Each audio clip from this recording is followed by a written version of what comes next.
Ah, yes, school. Remember those endless days?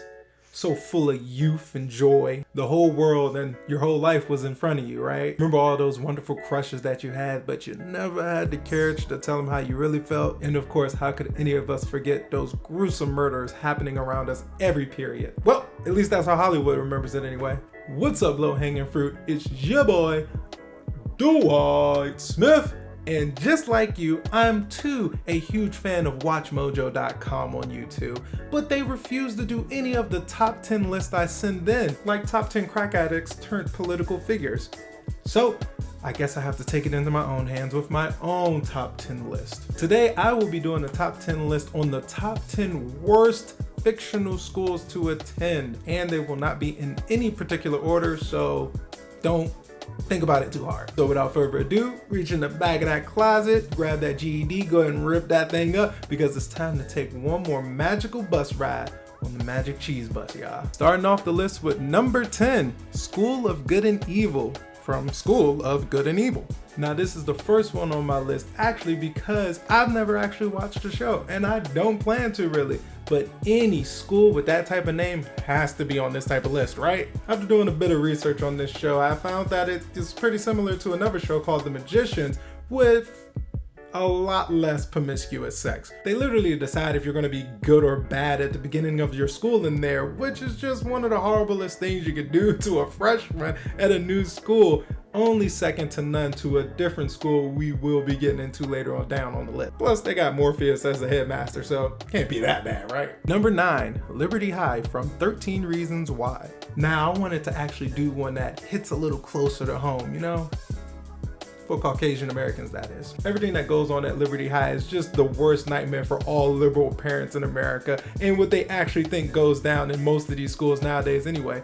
And unfortunately, it's what some people refer to as the good old days in America. Liberty High makes the list for not only the excessive amount of realistic tragic events that happened in the show, but also to represent all the realistic high school shows that mirror real world events all too well. I'm talking Degrassi, I'm talking 90210, I'm talking Riverdale. All those shows that deal with these realistic tragic events that happen in high schools, which I don't really want in my TV shows, but you know, I know it's not for me, it's for other people, so. Now, I've never actually watched the show, and I believe they have about 3 seasons, but I did read the book, so this is literally the only form of media where I can be one of those superior snobs who have actually read the book, and I can say for sure it's better. And, you know, I know words. And I can tell you for dang sure that the book is better, because after reading it, it actually made me empathize towards people's feelings a bit more than I already was. It did make me think a little bit more about my surroundings and my action towards others in high school, because that's when I read it, back in high school. And plus, before the show came out, nobody ever claimed that the book glorified suicide, so that seems like a pretty obvious one to me. Number 8, Shirora Junior High School, from Battle Royale. Now, believe it or not, Battle Royale is actually a novel turned manga, turned anime, turned live adaptation, turned biggest game craze of the century. This all literally couldn't be based on something more crazy, even if they got Game of Thrones dragons in here. I mean, like, I read this when I was like 12 or 13, and I couldn't believe what I was laying my prepubescent eyes on, y'all. These people are drugged, kidnapped to a remote island, and then forced into a blood sport for entertainment for rich people. You know, like Squid Games, but wait, they're junior high students. Now, if memory serves me correctly, they took the worst performing class in the worst performing school in the worst performing district and didn't offer them tutoring or the No Child Left Behind program, but instead offered them up for this dark and twisted fantasy. I can't quote him right now. Now, even though we would love to believe this will never happen in the real world, I like to believe that everybody will take their pop quizzes a little more seriously after watching this show. Number 7, any school in the Rick and Morty universe, specifically Citadel High and Harry Herpson High. Literally, this goes for any universe or any town or any school for that matter that Rick and Morty have the displeasure of visiting or living in, God forbid. It's literally becoming countless how many universes that Rick and Morty have destroyed on their path to whatever they're on the path to. Minor spoiler warning, but like the whole Citadel and the high school in subsequent fashion was destroyed because of them. And Harry Himpson High, the school Morty frequents when not being abducted by his grandfather, is always dealing with different shenanigans, even when they have nothing to do with Rick and Morty themselves. Do you guys remember the Tiny Rick episode? I bet you do. We all love that episode. Now, do you remember why he became Tiny Rick? It's not because he just loves being young and loves the shenanigans in high school. He was going undercover to discover who of the students and faculty at their school was a vampire. Number 6, Breakbills University from The Magicians. If you love magic, high school drama, shows with plenty of promiscuous sex, different factions always being introduced, cult classic shows, relatable anxiety-riddled main characters, then The Magicians should have already been on your watch list. But if you don't like being magic to death, then you might want to make Breakbills University your backup school. One of the main settings throughout the show takes place at Breakbills University, the school for magically gifted individuals who are extremely horny or very fond of death. It's literally one or the other. You can't have both, unfortunately. Unless you're this guy. Oh, Penny. But with all the promiscuous sex and high school drama going on at this college, it all starts to make sense once you realize that this is a school for magically gifted students, yes, but the one rule is you can't use your magic. Number 5, Hogwarts from Harry Potter. Are you ready to go to school and finally decide who you will be for the rest of your life through experiences, what you like and don't like, and heck, even the opinions of others? We'll throw that right out the window because this hat will do all that for you and more. Not really more, but it does that first thing really good. Hey, real quick, all you adults who still want to get your Hogwarts acceptance letter in the mail, even though you're 36 pushing 38 with the way you're looking this morning, what on that brochure draws you in the most? Is it the reports of how trolls break into the school often?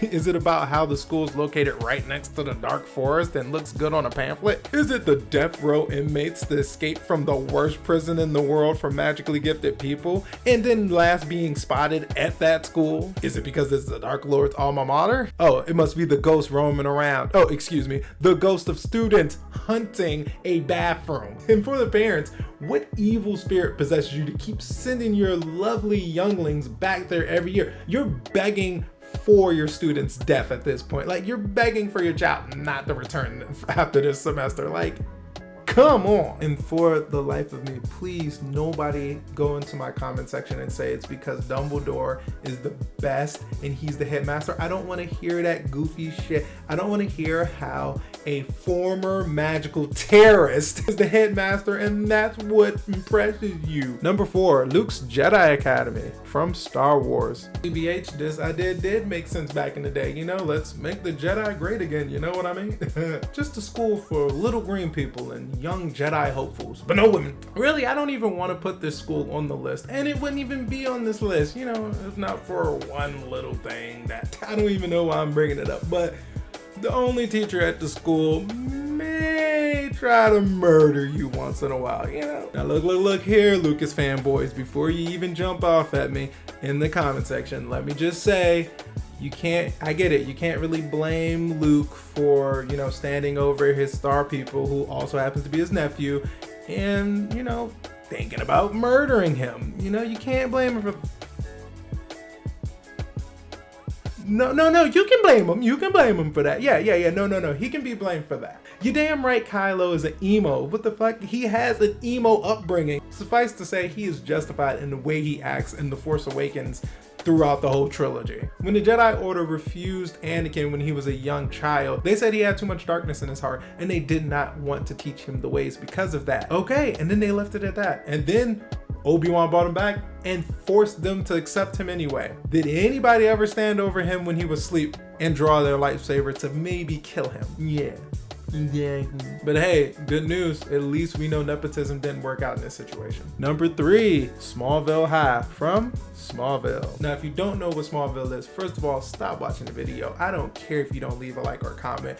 Go to Hulu or wherever you can find this thing for free and watch Smallville. It is a 2000 CW show. Not even just a CW show, it's the CW superhero show to pave the way for all these other cats. I'm talking Black Lightning, I'm talking Flash, Arrow, even Riverdale. I know it's not a superhero one, but the way it gets crazy towards the end of the latter seasons, I don't know. Now, to be even more specific, Smallville was the CW show back in the 2000s that was about Clark Kent, aka Superman's, upbringing in Smallville during his high school years, and did well enough in season ratings to eventually span into his superhero beginnings as well.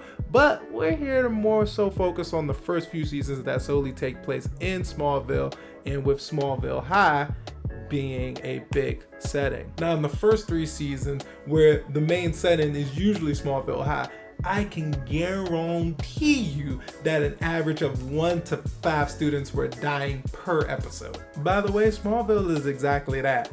Small. We don't even have to talk about why the thousands of residents who witness these supernatural phenomenons happening don't just move away from this terribly cursed town. But we do need to address how the school stays populated enough to meet county regulations after so many bodies drop after every freaking episode where some school shooter gets a power that week. I'm pretty sure they only teach 10th to 12th grade at this point, because there have been enough deaths in this show in the first 3 seasons alone to have a whole grades level worth of students out of there. And on to number 2, Mystic Falls High from Vampire Diaries. Yet another school, and town for that matter, that needs to be evacuated of all non-magical, immortal beings immediately. Between lichens, vampires, the originals, ghosts, etc., you name it, you fucked it. All of that is reason enough not to attend this school, but then you throw a high school emotional drama into the mix? Oh my god.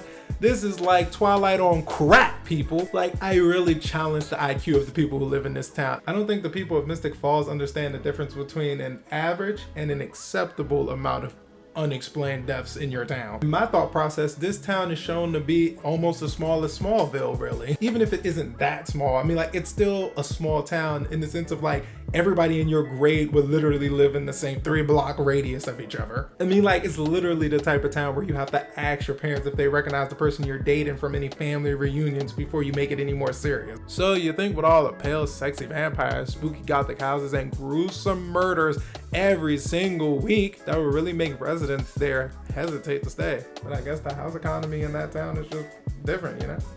And number 1 on the manifesto list, Hawkins School from Stranger Things. Now, for every single school on this list, you can say, oh, the students didn't know what they were getting into, or the complete opposite, they knew exactly what they were getting into. And that was okay because they knew, or they didn't know what they were getting into, and they are ignorant for it. But in this fucking town of Hawkins, that would be 100% horse crap. Every single season, these kids are biking up and down the streets of Hawkins, and every year the kids of Hawkins get roped into death trips with this squad of diversity accurate kids. I mean, like, the last season, season 4, just gave the most recent example of how all the murders of the students led to other students going into freaking frenzies that can only be described as 80s movies bully trope cranked up to 11. I mean, like, it's literally to the point where going anywhere in Hawkins without 3 people beside you is like dancing on a glass roof with stilettos on. I mean, like, seriously, dude, like, getting involved with any of these kids is like jumping into a piranha tank with a meat suit on. Well, that's it for this top 10 list. The first and most likely only one I will be doing on this channel. I actually just did this video because it's of a long list of archival video ideas that I had before I even thought about making this channel. Like, really, I'm be honest, this doesn't have anything to do with what I usually do here, but I just wanted some fun. And with that being said, how long have you been fucking blinking out of control? Jesus Christ, just mess up the fucking continuity, why don't you? Also, it's just a quick runner-up, and then more of a dishonorable mention, if you will. We have the, the Rachel and Leah Re-Education Center from The Handmaid's Tales. Now, I don't really believe that's a school, which is why I didn't involve it with the list of other schools, but I do know it's from that show, and I do know the crazy shit that goes on in that show, and that's pretty fucked up, and anything with education in it should be at least a dishonorable mention. So there you go. Also, be sure to follow me on IG and Twitter at IBFamousWDS. Description in the link below. Don't know how I did that. The link is in the description below. I will actually start posting review videos on there. I actually meant to already start with Black Panther 2, but I kind of lost track of time and now it's kind of dead in the water, so I decided to move forward. If you go over there now, I actually should have my first video posted up. It's actually going to be a mid-season Titans review, and you guys know how I love to hate watch that show, so it's going to be interesting for sure. The only reason that it took this long is because I wanted to do a review different than everybody else. You know, I wanted to find my own funny and unique way to go about it, and I think it worked. So go ahead and be sure to drop a, and also be sure to leave a on any schools that you might think are the worst to attend, whether they be from anime, games, manga, TV shows, movies, whatever. Let me know down there in the comment section below. Until then, Future Dwight, play me out.